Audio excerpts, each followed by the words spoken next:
ওই বাচ্চা সুন্দর করে মানুষ ডাক দিয়া বড় একটা চুল্লির মতো বানাইয়া ওই চুল্লির উপরে আগুনের একটা গরম তাওয়া দিছে, লোহার একটা তাওয়া দিয়া নিচে আগুন ধরাইয়া দিছে গো। আর মন্ত্রী এবং প্রজা দুইজনকে ডাক দিছে। মন্ত্রী এবং প্রজারে ডাক দিয়ে কয়, তোমরা কিন্তু আমাদের এই 5 টাকা আর 500 টাকার হিসাব দিতে প্রস্তুত আছো নি? বলে, হ্যাঁ, আমরা আমাদের 5 টাকা এবং 500 টাকার হিসাব দিতে প্রস্তুত। বাচ্চা ডাক দিয়া কয়, শোনো রে ও আমার মন্ত্রী এবং প্রজা, এই যে আগুনের চুল্লি দেখো, এটার উপরে গরম তাওয়া, তোমরা এই তাওয়ার উপরে দাঁড়াইয়া তোমাদের সম্পদের হিসাব দিবা। তোমার 5 টাকার হিসাব দিবা, তুমি তোমার 500 দিরহামের হিসাব দিবা। এবার ওই প্রজা চালাক মানুষ 5 টাকা খরচ করে নাই, বাচ্চা দিছে, বাচ্চার জন্য সম্পদ হেফাজত করে রাখছে। এ মুসলমান, ওই প্রজা তার ডান পাটা ওই চুল্লির মধ্যে রাইখা সময় অতিবাহিত না কইরা রাখার আগেই বলতেছে, আমি আমার 5 টাকা আমার কাছে রাখছি, খরচ করছি না, বইয়া লাভ দিয়া নাইমা গেছে। আর ওই মন্ত্রীটা ওই গরম আগুনের তাওয়ার মধ্যে দাঁড়াইয়া, আগুনের তাওয়ার মধ্যে দাঁড়াইয়া গো হিসাব দিব দূরের কথা, কারণ 500 দিরহাম পাইয়া পরিবার নিয়ে বড় আনন্দ করছে। কষ্ট যে করতেছে তার পরিবার তার কষ্ট ভোগ করতেছে না। গরম তাওয়ার মধ্যে তার পায়ের তালুটা জইলা একবার আগুনের সাথে লাইগা গেছে, তাওয়ার সাথে লাইগা গেছে। এবার সে তার সন্তানকে ডাকে, কেউ আসে না। সে তার মাকে ডাকে, কেউ আসে না। সে তার সন্তান স্ত্রীকে ডাকে, কেউ আসে না। এই আমার এলাকার বাবাজিরা, রামপুরের যুবকেরা, তোমরা তো সম্পদ অর্জন করতেছ, বউরে খাওয়াইতেছ, সন্তানরে খাওয়াইতেছ, ডাকবা কেউ আসবে না। আসরের ময়দান তোমার চাইতে গরম হবে। অনেক প্রবাসীরা বিদেশের মধ্যে নিজের রক্তরে পানি বানায়া বানায়া বিদেশে ইনকাম করে, নিজের রক্তরে পানি বানায়। এ প্রবাসীরা, এ বিদেশ থাকনেওয়ালারা, তোমরা যে সম্পদ ইনকাম করো তোমার পরিবারের জন্য, তোমার সন্তানের জন্য, আত্মীয় স্বজনের জন্য, ও ইনকাম করনেওয়ালা মানুষ, তোমার স্ত্রীকে একবার জিগাইও, তারা তোমার কবরে হিসাব দেওয়ার জন্য যাইবনি। তোমার ফুতেরে জিগাইও, তারা তোমার হিসাব দেওয়ার জন্য যাইবনি। কেউ যাবে না, কেউ যাবে না, কেউ যাবে না। মুসলমান, তোমার পায়ের মধ্যে হাত দিয়া বলি, সম্পদ ইনকাম করো, অসুবিধা নাই, ইনকাম করলে সম্পদে বরকত বাড়বে, কিন্তু তুমি তোমার মালিকরে ভুইলা যাইও না। মালিকরে ভুইলা যদি ইনকামের মধ্যে বড় নাজেহাল হয়ে যাও, আল্লাহর কসম, আল্লাহর কাছে জবাব দিতে পারবা না। ওই বাচ্চার মন্ত্রীর মতো পায়ের তলা তোমার তামার সাথে লাইগা যাবে, হাসরের ময়দানে অসহায় হয়ে যাবে। নবী বলে, যারা অসহায় হবে, সম্পদের মুহের মধ্যে পয়রা ইবাদত থেকে দূরে গেছে, ওই ব্যক্তি এমন অসহায় হবে, মা বাপ মইরা গেলে, একটা সন্তান এতিম থাকলে চেহারার দিকে তাকাইলে যেমন একটা এতিম এতিম ভাব লাগে, হাসরের ময়দানে ওই মানুষগুলা তেমন এতিম এতিম হবে। তোমার বিল্ডিং, তোমার বাড়ি, তোমার দামি বক্স কাট, দামি জাজিমের মধ্যে ঘুমাও, বিদেশি কম্বল গায়ে দিয়ে ঘুমাও। এ মুসলমান, কবর ঘরে যখন তোমারে শোয়া দিব রে, ওই বিদেশি কম্বল তোমার গায়ে দিবে না। কবর দেশের খবর লইলি না, কবর দেশের খবর লইলি না। ওরে দিন থাকিতে ঈমান আমল, দিন থাকিতে ঈমান আমল, কিছুই ঠিকই করলি না, কবর দেশের খবর লইলি না। মা বাবা সন্তান সন্ততি,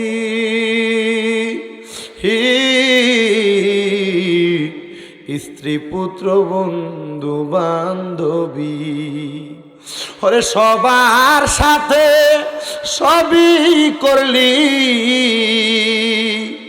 সবার সাথে সবই করলি, কিন্তু তুই নিজের কথা ভাবলি না। কবর দেশের খবর লইলি না। তোমার যত স্ত্রী আত্মীয় ভুলে যাবে তারা শত শত, ওরে তাদের ভালো বাসায় থাকলি, তাদের মায়ার মোহে থাকলি, একবার নিজের কথা ভাবলি না। কবর দেশের খবর লইলি না। মা গেল বাবা গেল,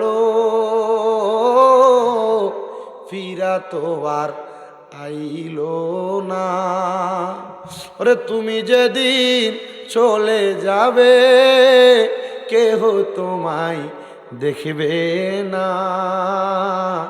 কবর দেশের খবর লইলি না রে, কবর দেশের খবর লইলি না। এরে দুনিয়ার মুসলমান, এ আল্লাহর বান্দা নবীর উম্মতের দল, এই জন্য আমি তোমার কদমে হাত দিয়া বলবো, সম্পদ ইনকাম করো, টাকা পয়সা ইনকাম করো, সব কিছু তুমি তোমার কাছে রাখো, কিন্তু ওই মনিবের গোলামিতে জীবনটাকে বিসর্জন করো। কেননা লা ইয়াস্তাওয়ি আসহাবুন নারি ওয়া আসহাবুল জান্নাহ, আসহাবুল জান্নাতি হুমুল ফাইজুন।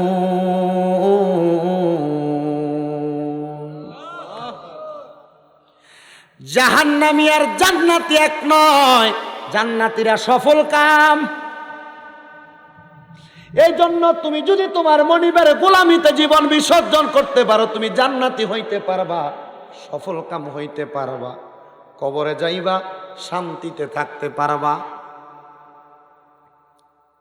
আর যদি নবীর পথ মত থেকে দূরে যাইয়া নতুন নতুন কাজ শুরু করে দাও সমাজে, আল্লাহর কথা এমন একদিন আসবে চলে, বুক বাসাবি নয়নে জলে, নবীর কথা পড়বে সেদিনে মনে মুসলমান, নবীর কথা পড়বে সেদিনে মনে। এমন একদিন আসবে চলে, বুক বাসাবি নয়নে জলে, নবীর কথা পড়বে সেদিনে মনে মুসলমান, নবীর কথা পড়বে সেদিনে মনে। হাসরের ময়দান কইবেন যে নবী কইছিল, নবীর কথাটা শুনি নাই। আপনি কি করবেন? এই দুনিয়ার জমিনে চলতে চলতে আপনি নবীর পথ মত থেকে দূরে চলে গেছে।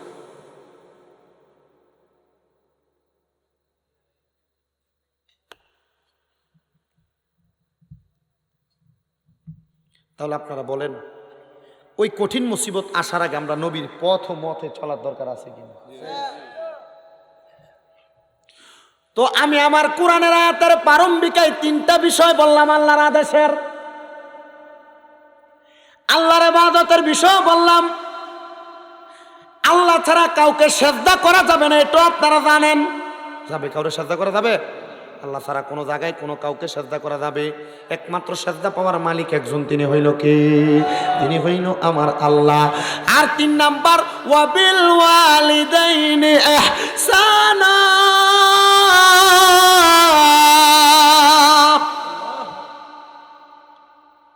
মা বাবার প্রতি ইহসান করা। ইয়ানে ইহসান বমানা আই আকরামা লাহু, এখানে ইহসান শব্দটার অর্থ মা বাবাকে সম্মান করা। কিন্তু আপনি সন্তান আম্মা আব্বারে সন্তান করবেন দূরের কথা, আপনি সন্তান আম্মা আব্বারে তাজিম করবেন দূরের কথা। আপনার মা বাবা তার জীবনের কষ্টের সময় বিসর্জন করেছে আপনার জন্য। ও আমার রামপুরের বাবারা, আজ আপনি ওই ফুতে আপনার মা বাপরে আলাদা করে দিছেন, ওই ফুত আপনি আপনার মা বাপরে জুদা করে দিছেন, ওই ফুত আপনি আপনার মা বাপরে বাদ দেন না। এমন ভাবে জুদা করে দেয়, মা বাবা এক সপ্তাহে করে ভাত খাইব, আরেক সপ্তাহে করে ভাত খাইব, আরেক সপ্তাহে করে ভাত খাইব। এক সপ্তাহ বেশি যদি 8 দিনের দিন মা ভাত খাইতে যায়, ইশারা দিয়া কয় গে আমার ঘরে খানা নাই, গে হি ঘরে খানা।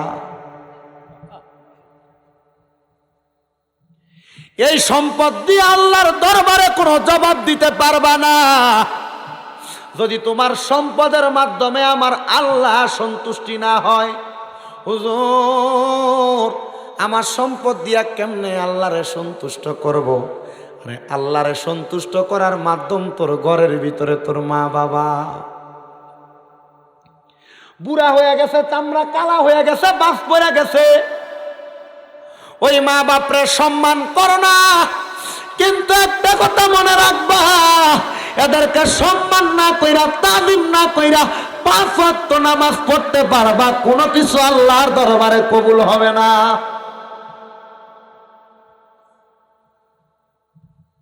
মা বাপরে কেমন ভালোবাসা লাগবে শোনো।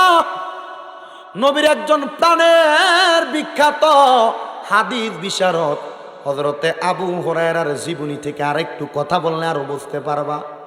এই রবিউল মিয়া, বিরিয়ানি ঠান্ডা হয়ে জানি কেন? ডাকনা মাকনা দিয়ে রাখছেন নি? আর একটু কষ্ট করে বইবেন ইনশাল্লাহ। রাজি আছেন না? আপনি কষ্ট আছে ইনশাল্লাহ। মাশাল্লাহ, আমরা প্রধান অতিথিটা পাইতে সুন্দর চেহারা, যেমন মোটামুটি শক্ত একবার জাগা মতো এখনো আছে, মানে বয়সের ধার ফানতে অনেক গেছে না। একটা কি কথা কয় না, কি লেগে লঘুটা দেখে বোঝেন না কোন কোম্পানি ক্ষমতা, কি কথা কয় না, ঠিক কিনা? আর আমি মাহফিলে অনেক বহুত প্রধান অতিথি, বিশেষ অতিথি, সভাপতি দেখছি, কিন্তু এমনি পুরা মাহফিল বইয়া বইয়া শুনুন না সভাপতি প্রধান অতিথি আমি দেখছি। এটা উচিত কথা, সামনে প্রশংসা করা ঠিক না, তবুও করে দিয়ে গেল।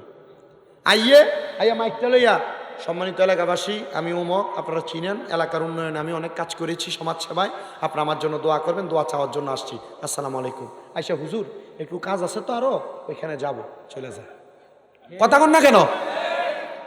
গত বছরও বইয়া ছিল, যদি আজকে বইয়ে থাকতো তাহলে মনে করতাম কোন রকম মনে হয় বইয়া দিচ্ছে ধান বাঁচানোর লেগে। গত বছরও তো পয়সা ছিল, কি কথা কয় না কেন? আসিল কি না? আমরা এখন ঠিক কইতেন না তো, জানি আমরা মাঝে মাঝে দাওয়ারটাও দিয়ে খাওয়াইন, তাহলে হ্যাঁ মাঝে মাঝে খাসি বিরিয়ানি খাওয়াইবেন, নির্বাচনের আগে একটা খাওয়াই নেবেন, অসুবিধা। খিচুড়ি খাবা? না না, খাসি টাসি খাওয়াইবেন মাঝে মাঝে। কি করেন আপনারা?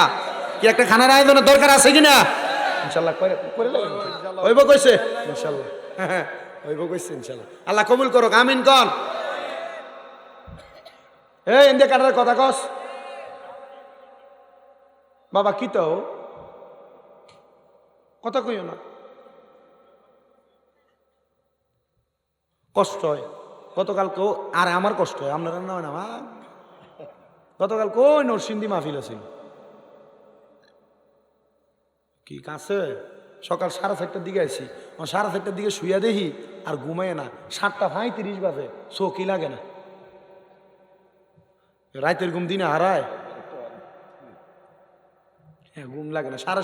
7:35 পর্যন্ত আমার মনে আছে যে আমি মোবাইল আমি দেখছি যে আমার 7:35 বাজে, ঘুম লাগে না, ঘুম ঠিক মতো হয় নাই।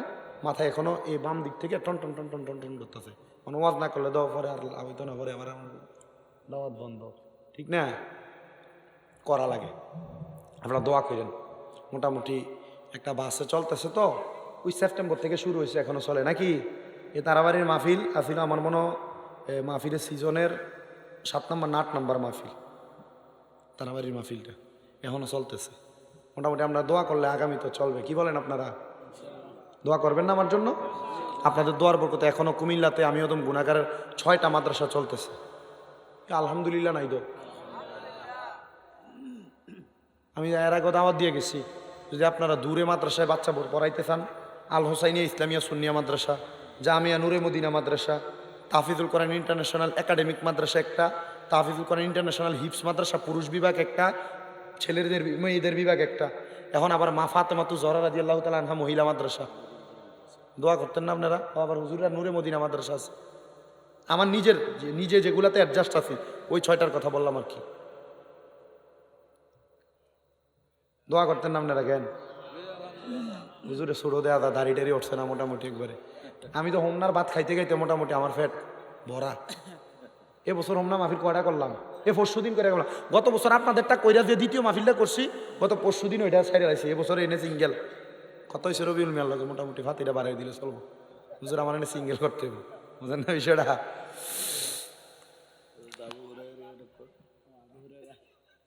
মানে আমি কথাটা কাটে শেষ করতাম, দিতেন না। আচ্ছা, কই আবু হুরায়রার কথাটা শেষ করবো নাকি? একটু দরুদ শরীফ পড়েন। আল্লাহুম্মা সাল্লি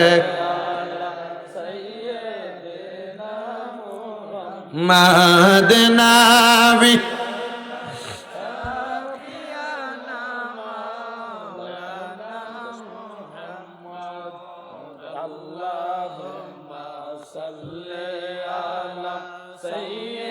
জোরে ভরে না রে কিপটা। মোবাইল টিভিস না নিতাম নাবি পকেটে রাখো মাও। নবীজির বিখ্যাত হাদিস বিশারদ হযরত আবু হুরায়রা রাদিয়াল্লাহু তাআলা আনহুর নাম কিন্তু আবু হুরায়রা না আবদে শামস। নবীজির দরবারে আসার পরে আস্তিনের ভিতর থেকে বিড়াল বের হওয়ার কারণে নবীজি আবু হুরায়রা কয়ে ডাকছে। নবীর ডাক নামের মুহাব্বতে এই নামটারে তিনি মুহাব্বতের সাথে লাগিয়ে দিছে। ওই আবু হুরায়রা ইসলাম গ্রহণ করছে কেমনে শুনেন। আমার দয়াল নবী রহমাতুল লিল আলামিন নবীর দরবারে সব সময় আসা যাওয়া করত। নবীজির জবান মুবারকের বাণীগুলা যখনই শুনতো তার কাছে ভালো লাগতো। মারহাবা কইলেন না? যে যারে চিনে সে তারে কিনে, কথাটা আমাদের এলাকার প্রচলিত বাক্য। হযরতে আবু হুরায়রা কয়, আল্লাহর কসম মুহাম্মাদুর রাসূলুল্লাহ সাল্লাল্লাহু আলাইহি ওয়াসাল্লাম নবীজির চেহারা মুবারকের দিকে তাকাইলে, ওনার জবান মুবারকের কথার দিকে তাকাইলে, আমি আবু হুরায়রার বাবা ছিল না, আমি নবীজির দিকে তাকাইলে আমার বাবার কথা মনে থাকতো না, পেটের ক্ষুধার কথা মনে থাকতো না। একদিন আমি আমার নবীকে বললাম, ইয়া রাসূলুল্লাহ, নবী গো, আপনি আমার এই মুহূর্তে ইসলামটা গ্রহণ করাইয়া দেন। হযরত আবু হুরায়রা ইসলাম যখন গ্রহণ করছে রে বাবারা, ইসলাম গ্রহণ করার পরে আবু হুরায়রার ইসলাম গ্রহণের খবর তার বাড়ির মধ্যে পৌঁছাইছে। আবু হুরায়রা বলে, ইসলাম গ্রহণ করে আমি আমার বাড়ির মধ্যে গেলাম। বাড়ির মধ্যে যাওয়ার পরে গো আমি দেখলাম আমার ঘরের দরজা বন্ধ। আমি আমার ঘরের সামনে যাইয়া নবীর হাদিস মোতাবেক আমার ঘরের দরজার সামনে একবার সালাম দিলাম, আসসালামু আলাইকুম ওয়া রাহমাতুল্লাহ। দুইবার সালাম দিলাম, আসসালামু আলাইকুম ওয়া রাহমাতুল্লাহ। তিনবার সালাম দিলাম, আসসালামু আলাইকুম ওয়া রাহমাতুল্লাহ। কিন্তু আমার মা তো বেদুইন, আমার মা আমার জন্য দরজাটা খুলে না। যখন আমি কোনো কথা বললাম না, আমার মা দরজাটা খুললেন। আমি ঘরের মধ্যে প্রবেশ করলাম। আমার মা আমারে জিজ্ঞাসা করছে, রে আবু হুরায়রা, ও আবু হুরায়রা, আমি খবর পাইলাম তুমি নাকি আব্দুল্লাহর বেটা মুহাম্মদের ইসলাম গ্রহণ করেছ। আবু হুরায়রা কয়, মা ওই ইসলামের তো মজা গো মা, আমি ওই ইসলামের প্রেমে পইরা ইসলাম ধর্মটা গ্রহণ করেছি। আবু হুরায়রার আম্মা জান মরুভূমির মধ্যে এক জাতের কাটা পাথরের কোনায় কোনায় জন্ম নিত বাবলা কাটা। ওই কাটা দিয়া আবু হুরায়রার পিঠের মধ্যে আঘাত করতে করতে রক্ত বের করে ফেলেছে। আবু হুরায়রা কয়, আল্লাহর কসম রে, ইসলাম ধর্ম গ্রহণ করার পর থেকে আমি আবু হুরায়রার এমন কোনো দিন নাই আমার মা আঘাত করছে না। ওরে দুনিয়ার মানুষ, আমি যখন ব্যথা পাইতাম দুনিয়ার কোনো ওষুধ আমি খাইতাম না, আমি দৌড়াইয়া রহমাতুল লিল আলামিন নবীর দরবারে চলে যাইতাম। আমি আবু হুরায়রা নবীর দরবারে যে নবীর চেহারা মুবারকের দিকে তাকায়া থাকতাম আর চোখের পানিগুলা ফালায়া ফালায়া কান্না করতাম। একদিন আমার নবীজি আমি আবু হুরায়রার পিঠের মধ্যে ওনার বাম হাত দ্বারা ধইরা জিজ্ঞাসা করছে, আবু হুরায়রা তুমি কেন কান্না করো? আবু হুরায়রা উপশব্দ করলেন আর নবীর হাত মুবারকের মধ্যে একটু রক্ত দেখতে পাইয়া নবী আমার জিজ্ঞাসা করে, কিরে আবু হুরায়রা, পিঠের মধ্যে কেন আঘাত, পিঠের মধ্যে কেন রক্ত দেখা যায়? আবু হুরায়রা কয়, নবীজি আমি যেদিন থেকে ইসলাম ধর্ম গ্রহণ করেছি নামাজ পড়া বাড়িতে যাই, যাওয়ার পরে আমি লক্ষ্য করে দেখি গো নবীজি, আমার মা আমি আবু হুরায়রার জন্য দরজা খোলে না, আর যেই দিন দরজা খোলে আমি আবু হুরায়রার পিঠের মধ্যে শুধু আঘাত করে। আমরা রেডিমেড ইসলাম পাইছি রে মুসলমান, সাজানো বাগানের ইসলাম পাইছি, আর নবীর সাহাবীরা ইসলামের জন্য কত কষ্ট করছে, আমরা তার বিন্দু পরিমাণ ছিটে ফোঁটা পরিমাণ করতে পারি নাই। হযরত আবু হুরায়রা প্রত্যেক দিন আঘাত পাইয়া পাইয়া নবীর দরবারে চলে আসে, কিন্তু আঘাত পাইতে পাইতে আবু হুরায়রার আঘাতগুলা সহ্য হয়ে গেছে। প্রত্যেক দিন আর আবু হুরায়রা কান্দে না। কিন্তু একদিন হযরতে আবু হুরায়রা আমার নবীজির দরবারের মধ্যে আইসা কেমন জানি ডোকরায়া বেশি বেশি কান্দে। ছোট বাচ্চাদেরকে বেশি মারলে দেখবেন হাক্কানি মাইরা কান্না করে। হযরত আবু হুরায়রা ডোকরায়া কান্না করে।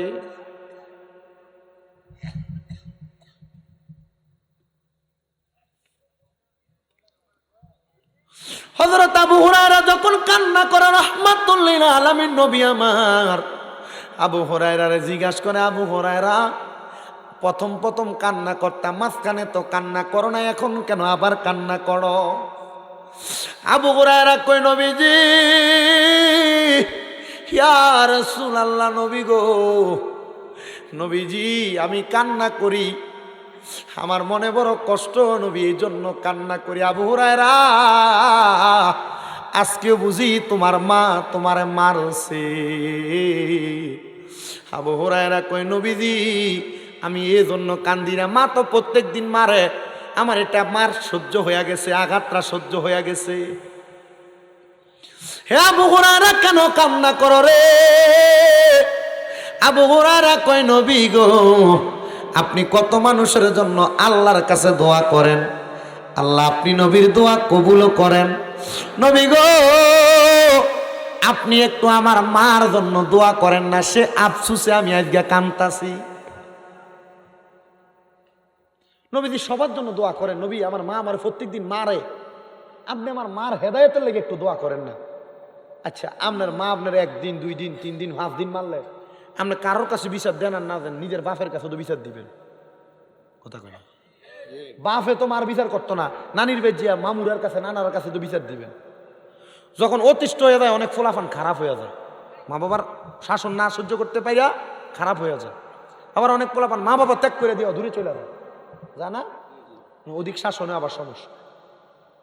কিন্তু আবু হুরায়রা কয়, শোনো আমার মারছে ঠিক, আমি আমার মার ভুলছি না, কারণ আমি আবু হুরায়রা ইসলাম গ্রহণ করছি, আমি জান্নাতে যাব, আমার মা যদি জান্নাতে না যায় কেমন দেখা যায়? আবু হুরায়রা ডাক দিয়া কয়, ও আমার নবী গো আমি কষ্টে কান্দি না গো নবী, ও মায়ের নবী গো আমি কান্না করি, আপনি নবী সবার জন্য দোয়া করেন, আমার মার জন্য দোয়া করেন না। আল্লাহর নবীজি সাথে সাথে হাত মুবারকটা তুলছেন, সাথে সকল সাহাবায়ে কেরামও হাত তুললেন, আল্লাহর নবী দোয়া করলেন, আল্লাহুম্মা ইহদি, সুবহানাল্লাহ, আল্লাহ আপনি আবু হুরায়রার মাকে হেদায়েত করেন। এতটুক দোয়া করছেন, নবীজিও হাত বাড়ায় দোয়া করছেন, সাহাবায়ে কেরামও দোয়া করছেন, একসাথেই করছেন। কিন্তু দেখবেন আমরা কাছে হুজুর সম্মিলিতভাবে দোয়া করুন যাইতো না, কয়নি? কি কথা কয়নি? যারা করে না তারা তারার মতো থাকুক, আপনারা করবেন, রাজি আছেন না ইনশাল্লাহ? কারণ আর দোয়াও মুখুল ইবাদত, দোয়া ইবাদতের মূল, সবাই একসাথে মিলে দোয়া করলে আল্লাহ হয়তো কবুল করে নেবেন। কথা বলে না কেন? হযরত আবু হুরায়রার মার জন্য নবী দোয়া করতে দেরি, আবু হুরায়রা নবীর সামনে বসা ছিলেন, ওইটা একটা দৌড় মারছেন,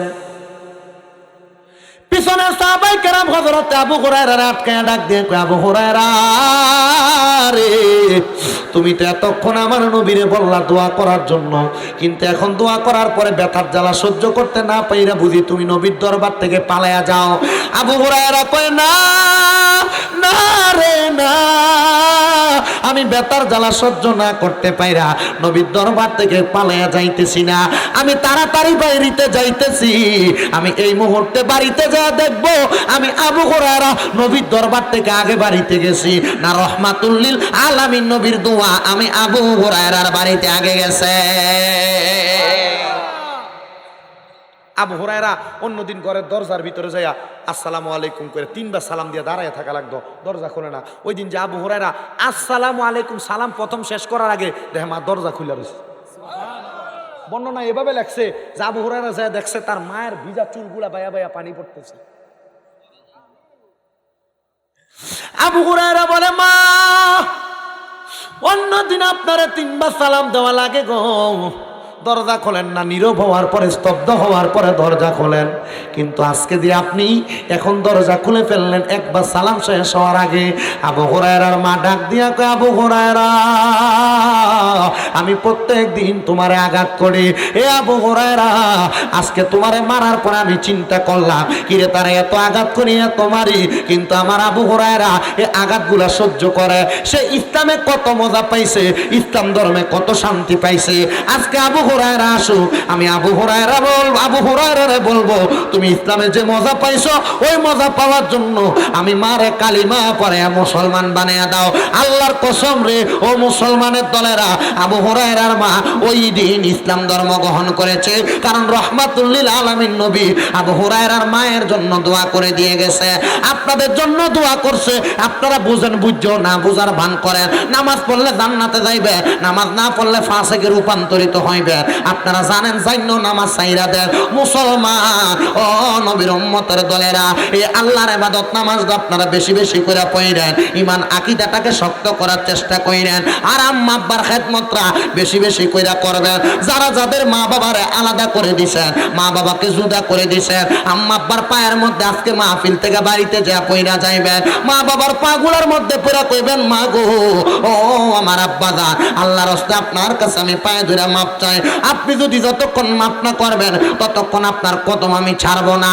সন্তানের দল, আজকের মাহফিলটা কবুল হবে কি হবে না এটার গ্যারান্টি আমি দিতে পারবো না, তবে মাহফিলটা কবুল হয়েছে তখন বুঝতে পারবেন যখন আগামীকালকে এই রামপুর এলাকার চা দোকানে বৈশা বৈশা এলাকার মুরব্বীরা বলবে, শামীম রেজার ওয়াজ শুই না আমার ভূতে বাড়িতে যে আমার পায়ে ধরে মাপ চাইছে। মা বোনেরা একজন আরেকজনের কাছে বলবে, শামীম রেজার ওয়াজ শুই না আমার ভূতে আমার পায়ে ধরে মাপ চাইছে। অনেক যুবকেরা বলবে, মুরব্বীরা বলবে, হুজুর আমি তো আমার মা বাবার সাথে অন্যায় করি নাই, মা বাবার একসাথে লয়ে আমি ভাত খাই, আম্মা আব্বার আমি আলাদাও করি নাই। সন্তান শোনো, আম্মা আব্বার পায়ে ধরলে সন্তানের দাম কমে না। এখান থেকে বাড়িতে যাইয়া অন্যায় করো আর না করো, আম্মা আব্বার পাটার মধ্যে ধরে মাপ চাইবা, দেখবারে সন্তান ওই আম্মা আব্বার পায়ে ধরে মাপ চাইলে আমার আল্লাহ তোমারে মাফ করে দিবে, কারণ ওই আম্মা আব্বার পায়ের মধ্যে ধরার কারণে আল্লাহ পাক রব্বুল আলামিন খুশি হয়ে যাবে। কিন্তু আপনারা অনেক সন্তান আছেন, মাপ চাইবেন দূরের কথা, মা বাবার দিকে তাকায় কথা বলেন না। এমনও সন্তান আছে যারা তাদের মা বাপকে নির্দিষ্ট পরিমাণ খাবার দেয় না, আম্মা আব্বাকে জুদা করে দেয়, আলাদা করে দেয়। আল্লাহর হস্তে ক্ষমা চাই, আল্লাহর হস্তে মাপ চায়। যারার মা নাই, যারার বাবা নাই, তারা একবার জিজ্ঞেস করো, তাদের কাছে হাজার হাজার লক্ষ লক্ষ টাকা আছে, কিন্তু তারা চেষ্টা করলেও মার মুখে এক লোকমা ভাত তুলে দিতে পারে না, মা কবরে শুয়ে রইছে। যারা আব্বা নাই তারা জিজ্ঞেস করো রে, তাদের তো টাকার অভাব নাই, কিন্তু আব্বাজান একটু দামি খাবার খাওয়াইতে পারে না, আব্বাজান অন্ধকার কবরে। এ সন্তান কি হইব তোর টাকা দিয়া, কি হইব তোর পয়সা দিয়া? তুমি কি বুইলা গেছো তোমার মা বাবার কষ্টের কথা? মুরগি প্রথম ডিমটা পারলে তোমার মাই না আগে তুমি ফুতেরে খাওয়াইতো সন্তানের শরীরের শক্তির জন্য। তোমার মা ঘরে যদি সুন্দর তরকারি, মাছ তরকারি রান্না করতো, এক টুকরা মাছ তোমারে খাওয়াইতো, এক টুকরা বাবারে দিত, মা আমার মাছের টুকরাটা রাইকা দিত, আমার ফুতে রাত্রবেলা মজা কইরা ভাত খাইবো, মা ঝুল দিয়া ভাত খাইয়া পালাইতো। এখন তোমার ঘরে কত মেহমান খাবার খায়, কিন্তু তুমি তোমার মার মুখে এক লোকমা ভাত তুইলা দিতে পারো না, তোমার মা অন্ধকার কবরে। সন্তানের দল, স্মরণ করো তোমার মা বাবার ওই কষ্টের সময়ের কথা। তোমার মায়ের কাপড় রাস্তার ভিতরে 10 টাকা বান্ধা ছিল, স্কুলে যাওয়ার সময়, মাদ্রাসায় যাওয়ার সময় এটা খুইলা তুমি ফুতের হাতে দিয়া দিত। মার কাপড়টা ছিঁড়া থাকতো, মা জমাইয়া একটা কাপড় কিনা পড়তো না। সন্তান এখন তুমি হাজার হাজার লক্ষ টাকার মালিক, কিন্তু তোমার মারে 500 টাকা দিয়া কিনে একটা কাপড় পরাইতে পারো না, তোমার মা কবরে। এ সন্তান, আজকে পর্দার অন্তরালে অনেক মেয়েরা আসছে, এদেরকে জিজ্ঞাসা করেন হুজুর গত বছরও আমার আব্বাজান ছিল, আজকে বাড়িতে আইসে আমি আমার আব্বার মুখ দেখছি না। অনেক মেয়েরা আছে, অনেক সন্তান আছে, মা বাবার জন্য আজকের জান্নাতের বাগানে বৈশা কি করবে, সন্তান আত্মহারা করতে পারে না, মা বাবা কবরে শুয়ে রইছে। সন্তান যাদের মা বাবা বেঁচে আছে, আল্লাহর দোহাই লাগে তোমার কদমে হাত দিয়া বলি, এখান থেকে বাড়িতে যাই আম্মা আব্বার পায়ে ধরে মাপ চাইয়া ফালাইও। কিন্তু যাদের মা বাবা নাই এরা চিন্তা করে হুজুর, যার মা বাবা আছে তারা বাড়িতে যায় মার পায়ের মধ্যে ধরে মাপ চাইব, যাদের বাড়িতে আব্বাই আছে তারা বাবার পায়ের মধ্যে ধরে মাপ চাইব। হুজুর আমার তো মা নাই, আমার তো বাবা নাই, আমি কার পায়ের মধ্যে ধরে মাপ চাইব? এ সন্তানের দল, আম্মা আব্বা মারা গেছে চিন্তা করবা না, এখন তোমার কান্না আসতেও পারে নাও আসতে পারে। বাড়িতে গেলে বাবার পুরান লুঙ্গিটার দিকে তাকাইলে চোখের পানিগুলা বায়া বায়া পড়ে, মার পুরান খাটটার দিকে তাকাইলে চোখের পানিগুলা বায়া বায়া পড়ে। আব্বাজান যে বিছানাটার মধ্যে ঘুমাইতো ওই বিছানার দিকে তাকাইলে চোখের পানি বায়া বায়া পড়ে। আরে বাবা প্রবাসে থাকলে ভিডিও কলে কথা বইলা বাবার খোঁজ খবর নেওয়া যায়, কিন্তু আব্বারে এমন একটা ঘরে শোয়া দিয়া আসছো, আল্লাহর কসম ওই বাবার খবর তুমি নিতে পারো না। বাবা তুমি কেমন আছো ছোট্ট মাটির ঘরে, তোমার কথারি হৃদয় মাঝে পড়ছে বারে বারে। এই যাদের বাবা নাই একটু মনটা নরম করে একটা বার জোরে জোরে ডাক দেওয়ার কম, বাবা গো বাবা, বাবা গো বাবা। যাদের বাবা মা আছে মাপ চাইতে পারবা, কিন্তু যাদের বাবা মা নাই, নবী আমার কয় মুনাজাতের মধ্যে হাত তুইলা রব্বির হামহুমা কামা রব্বায়ানি সগীরা বইলা যদি চোখের মনি কোঠার মধ্যে একটা মাছির মাথা পরিমাণ পানি চাইরা দিয়া কান্না করো, ওই পানিটা মাটিতে পড়ার আগে আমার আল্লাহ তার মা বাবার জীবনের গুনাহ মাফ করে দেয়। বাড়িতে যায় মা বাবারে দেখবা না, মা বাবার কথা মনে করে বালিশের মধ্যে মাথাটা লাগাইলে চোখের পানি পড়বে। ওরে দরজাটা খুলতে খেয়ে যায় দোকান, বাবা বুঝি বলছে এলে নাকি খোকা, বুকের ভিতরটা লড়ে চড়ে উঠে সবাই আছে শুধু মানে শুধু বাবা নেই, শুধু মানে শুধু বাবা নেই।